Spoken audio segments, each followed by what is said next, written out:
Welcome aboard the ultimate voyage to resilience. I'm your host, Ambar Paloma, and you're listening to The Lighthouse Within. So, recently I was stranded in the mountains outside of a town of 8,000 people. My rental car was busted, and I ended up waiting over an hour for a tow truck. And the whole time, I just kept thinking, wow, I'm so glad I've learned how to calm the fuck down. Because I remember when stress used to hit me like dynamite, when my anxiety was always running in the background, and even the smallest thing felt like too much. And honestly, I can't imagine that version of me handling this situation alone. But here's the thing, this isn't just about getting through a crisis in the middle of nowhere. Knowing how to activate your inner Zen zone is critical anytime you're navigating uncertainty, whether it's personal change or global chaos. Can I get an amen?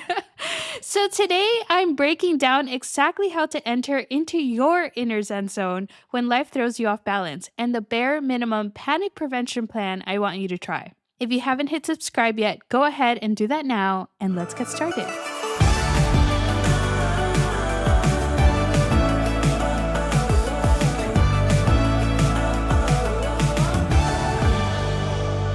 Y'all, today I am helping you build your own Calm the F Down framework. It's like a Build-A-Bear workshop, but for your nervous system. And to show you just how much of a difference this makes, let me take you back to a moment where I could really see the contrast between my past and present self. So, I was traveling alone at night in a remote mountain area when I put the wrong gas in my rental car. Y'all, I say the whole story in my last episode, so if you haven't heard it, check it out. But that ended up leaving me stranded, having to call a tow truck and trying to get help all in my third language. I am not that fluent in Portuguese, but I'm proud of how I handled it. I kept a calm head, stayed patient, and made the best of the situation. But I remember a younger version of me who would have completely spiraled, freaking out, tearing herself down, and sulking over the mistake for days. But as I sat in the car waiting for the tow truck, instead, I practiced gratitude. Then I took out a book and read while I waited. And that was the moment I realized setbacks don't just suck. They feel a million times worse when you're already dysregulated. Like, is this what adulting is like? No, but real talk. Before I healed my anxiety, I was constantly on edge. I think a huge part of my fear came from feeling like I had no one to count on. I never wanted to inconvenience anyone, so I always pressured myself to get everything right the first time. Because if I messed up, it felt like it was all on me and that no one would be there to help me. And when I did make a mistake, I was brutal to myself. I beat myself up endlessly.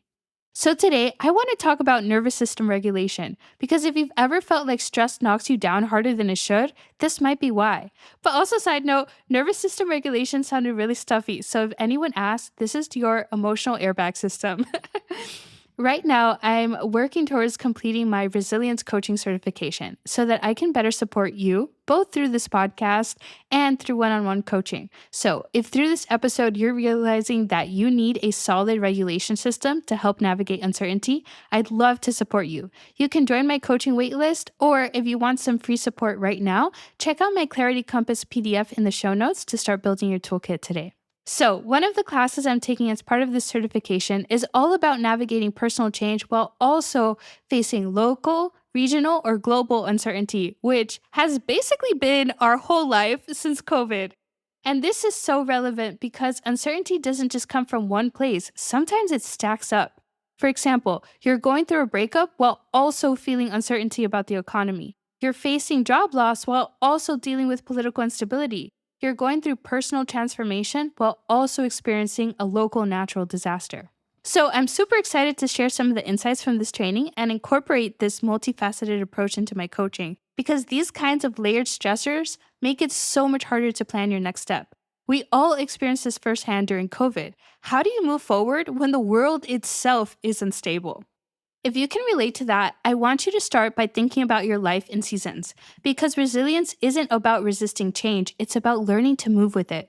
So, summer is like when everything is in flow, life is good and living is easy, but when unexpected change hits, or you're hit with wave after wave after wave of changes and loss, it can feel like you're catapulted into fall. The leaves are changing, things are dying, and you're unsure about what comes next. At this point, whether it's a breakup or the loss of a loved one, you tend to have a feeling like you may never be the same again or the world may not be the same. When sudden loss hits, like a breakup, job loss, losing a home, the death of a loved one, it feels like an inner earthquake. Your world cracks open. Nothing feels stable. The ground you stood on is suddenly gone. It can feel disorienting. So what's happening? The world you thought you understood, your assumptions, your beliefs, your expectations get shaken. These things ground us usually. They tell us who we are and how life should work. But when change suddenly strips them away, we're left wondering, who am I now? What does this mean? And what will the world look like? When you're going through change, you're always forced to release who you've been and how you have lived. Sometimes it's temporary and sometimes it's forever. You get this feeling like you'll never be the same again. This can send you into feeling like you're in free fall. You might feel afraid, shocked, helpless, overwhelmed. Anxiety and grief are at a big time high at this point. You want things to go back to normal, but here's the thing, they can't. When you're in this season of change, your body senses danger, even if there isn't an immediate threat. Your brain isn't focused on problem solving, it's focused on survival. And here's the wild part. It doesn't matter whether the threat is a breakup, job loss, or an actual life or death situation. Your brain reacts the same way. It flips the switch into survival mode, triggering your automatic nervous system to take over. So how does this play out? That's when these 6 stress responses kick in. Now, I know you know the famous ones, fight or flight. I would put these under the act now category. So if you're a fighter, you snap at others, you get argumentative, or you try to force a solution. If you are a person who flights, you avoid the problem, distract yourself, or run away emotionally. We also have the unable to act categories, like freeze. That's when you shut down, procrastinate, or feel paralyzed. There's also fawn. This is when you try to people please or overcompensate for others. I used to be a huge fawner, so shout out to my recovering people pleasers. Women also tend to have another set of stress responses that they turn to, tend and befriend. That's when you focus on caretaking, checking in on others, or looking for social support before processing your emotions. Because everything is better over a round of margaritas with your girls, am I right? When stress overwhelms the brain, whether it's a breakup, a job loss, or unexpected bad news, it floods your body with stress hormones like cortisol and adrenaline. Your prefrontal cortex, the part responsible for clear thinking, literally goes offline while your amygdala takes over. This is why stress leads to impulsive, irrational, or frozen decision making. The good news, you're not stuck in survival mode forever. Your brain wants to come back online. You just need the right tools to help it get there. And that's exactly what we're diving into soon. Now, I know what you're thinking.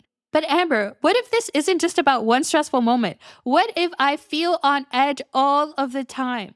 Listen, if you have trauma or struggle with anxiety, your body isn't starting from a neutral place. It's already in a state of heightened dysregulation. Any little thing is enough to set you off, and a big event is enough to send you spiraling. So why does this happen? Your nervous system, if you have dealt with trauma, is already wired for danger. When you have trauma or chronic anxiety, your nervous system becomes like an overactive smoke detector, going off at the tiniest whiff of smoke, even when there's no real fire. That's because your amygdala becomes hypersensitive. That's your brain's fear center. So it starts scanning for threats even when there's no actual danger. Think about it like this. A person without trauma wakes up with an empty or a half full bucket. They can handle some stress, adding it slowly to the bucket, and it won't overflow, or it will take longer to overflow.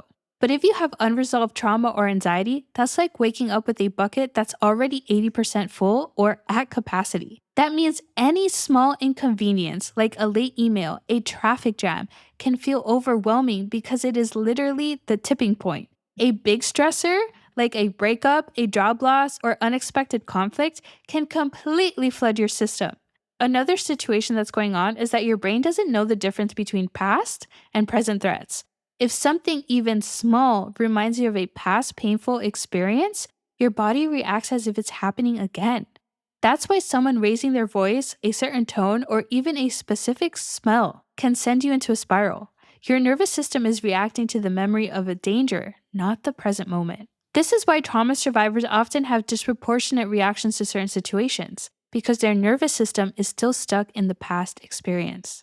This heightened dysregulation may even cause you to mistrust your own emotions. You're like, is this even a valid thing? Or am I just overreacting? Hello, is this anxiety or is this intuition? If you have trauma or anxiety, you might second guess yourself a lot because your nervous system is constantly sending mixed signals. So, if you've been struggling with this, I want you to hear me. You can heal. I know what it's like to constantly second guess yourself, to feel like you're stuck in a loop of overthinking, anxiety, and doubt. But you're not broken.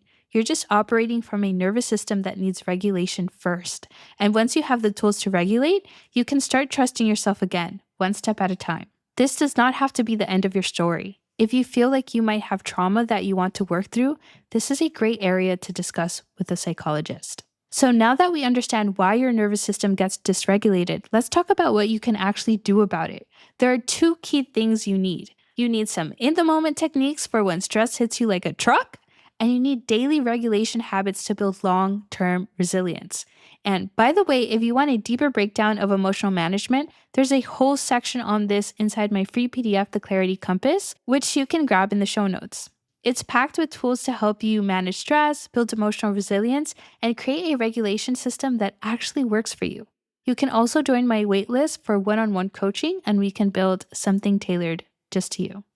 So when you're feeling overwhelmed, your thinking brain is offline and your brain is stuck in a stress response. The goal here is to send your body signals of safety so that your brain calms down and re-engages. So try these simple techniques. You can go with a deep breathing.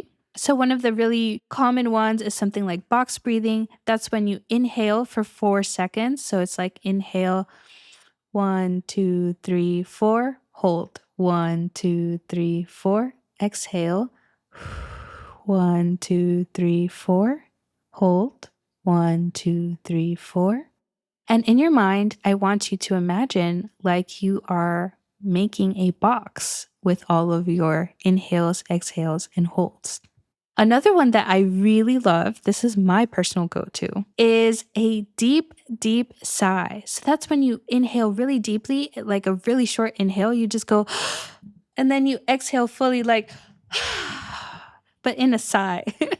And when you do this like really short inhale, like, I want you to like take so much in that your like belly grows and your shoulders are like up to your ears. And then when you sigh, I want you to put your whole body into it, bringing your arms up and throwing them back down to the ground. Okay, so it's like, another one that you can try is to put your tongue on the roof of your mouth. Listen, I know it sounds weird, but it actually works. This activates your vagus nerve, which helps shift your body out of fight or flight mode. So you can literally just put your tongue on the roof of your mouth for a little bit, and it will also start to cause your jaw to release, which you tend to clench or grind when you're feeling really stressed. Another one that I really love is self-havening because personally, listen, your girl is a hugger. I love a good hug. And there's like literally when I was so stressed with the whole car situation, I was like, I just want someone to give me a hug right now. But so something you can do if you're also a hugger, if hugs make you feel better, I want you to like wrap your arms around you like you're giving yourself a hug and then rub your hands up and down on your arms like you're soothing yourself. You can also try rubbing your hands together. You can rub your face, just something that's like rubbing yourself in a way that is soothing and just comforting and reassuring. Just let yourself know like, hey, I got you. It's okay. The goal here isn't to make stress disappear. When we're in these situations like I was with the car, we really just need to calm down enough so that we can address the situation. So we really just want our brain to re-engage and help us respond instead of just reacting. So here's the other thing. You can't just regulate when things go wrong. Remember when I said someone who already has trauma or is in a state of constant anxiety has their bucket at 80 to 100% full? I want you to get into the habit of emptying that bucket every day. Even if you aren't someone who has constant anxiety or who has dealt with trauma, everyday stressors, work, if you have children, if you didn't get enough sleep, all of these things are little drops in your bucket. Okay.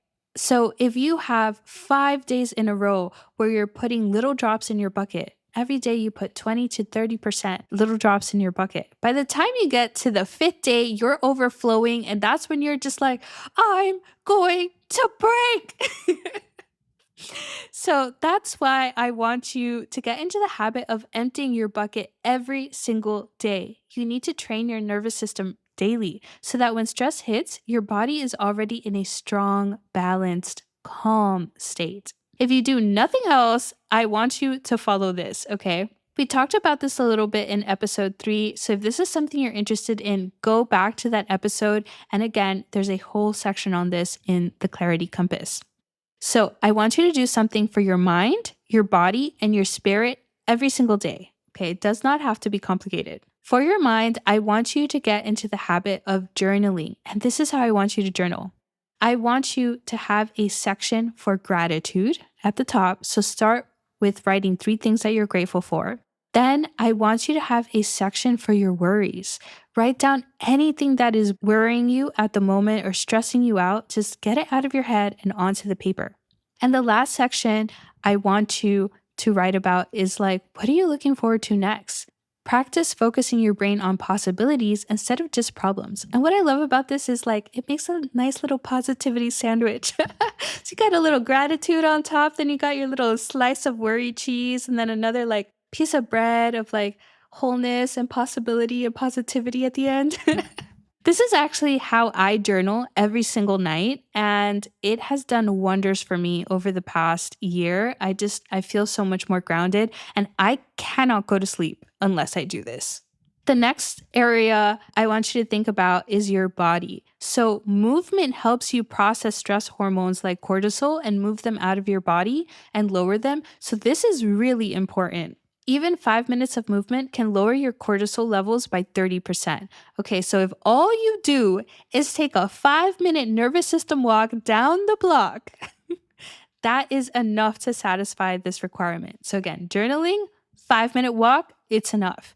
But if you have more time, go on a longer walk. You can go to the gym, you can stretch, whatever kind of physical movement that you want to do. It works for this section. But if you have nothing else, give me a 5-minute walk. And the last section that I want you to focus on is your spirit, okay? This is so important to just like your sense of joy and connection to the universe. And so I want you to try something like meditation. You can also, if you're a faith-based person, you can try prayer. You can also try something like breath work if that resonates with you. And if none of that resonates with you, neither prayer nor meditation nor breath work, I want you to try affirmations. Okay. So you have 4 options in this category: prayer, meditation, breath work, or affirmations. The key here, don't overcomplicate it. Small daily actions compound over time and train your nervous system to stay regulated even under stress. I will typically go on a walk in the morning because I work from home. And so if I don't get out of my house, I will not get out of my house. So if I don't get out of my house for that walk, I might not get out of my house at all for the day. So it just like gets me out and about. And then at night, I always do my like journaling and, something like prayer. That's my regulation routine. So it does not have to be complicated, but it is very important for you to get into the habit of doing something like this. Now, I know what some of you are thinking, Amber, but what if I don't have the time? Let's talk about that, okay? Because I get it. Life is busy. You have work, responsibilities, maybe kids, maybe a packed schedule. Maybe you're a girly on her hustle and grind. Maybe you're a man building his empire. I don't know you, okay? I understand though, life gets busy. And the idea of adding one more thing feels overwhelming. But here's the thing, nervous system regulation isn't something you have to carve out a separate hour for. It's something you can weave into the life you already have. You're already breathing, like literally all day you take breaths. So why not take 10 intentional deep breaths while you're waiting in line or before opening your inbox or even while you're on your way to work? You're already moving, right? You're already walking around the house, walking to the office, walking to the mailbox. So instead of scrolling on your phone first thing in the morning, just get up and take a 2-minute stretch or a 5-minute walk. You're already thinking, okay? You're already taking time to think. So while you're thinking, You can just jot it down in your notes app. You can have a dedicated journal. Even journaling 5 minutes before bed instead of doom scrolling on social media can have massive impact on your nervous system regulation. This doesn't have to be about finding time, but instead choosing to swap an automatic habit for one that will serve you better in the long run. And honestly, I'm gonna be real with you. If you feel like you don't have time to regulate your nervous system, you probably need it more than the rest of us. Love you. So here's what I want you to do. Pick one small thing you can do today, not tomorrow, not next week, today. Okay, so here's some examples. Take a deep breath before responding to a stressful email. Do a quick stretch before you sit down for work. Have a 60-second gratitude check-in while drinking your coffee. And here's the deal. If you do this for 7 days, you will start to notice a difference. If you're up for it, DM me and tell me what you picked, because I'd love to hear how it goes. With that said, that brings me to this. This would not be an episode of The Lighthouse Within without a final message. So if you're ready, please close your eyes, place your hand over your heart, take a deep breath in, slowly, deeply, letting the air fill every part of you, letting it soften the edges of your thoughts, letting it remind your body that you are safe. Exhale, even slower. Let go of the tension in your shoulders. Let go of the worry in your chest. Let go of the need to figure everything out right now. Just be here. Feel the steady, slow rhythm in your heart. Remember that in this moment, nothing is required of you except breathing. Now, with your hands still over your heart, please receive this message. Calm is not something you have to chase. It is not something you have to earn. It is something you can return to, something that is already within you, waiting to be remembered. There is so much in life that asks you to be on edge, to be ready, to hold it all together, to anticipate, to prepare, to control. But listen to me. You are allowed to soften. You are allowed to let go. You're allowed to rest in the knowing that you are safe. There is nothing to prove, nothing to fix, nothing you must carry alone. Peace is here. You are held. You are allowed to breathe. Take another deep breath in. Let it settle in the places where fear once lived.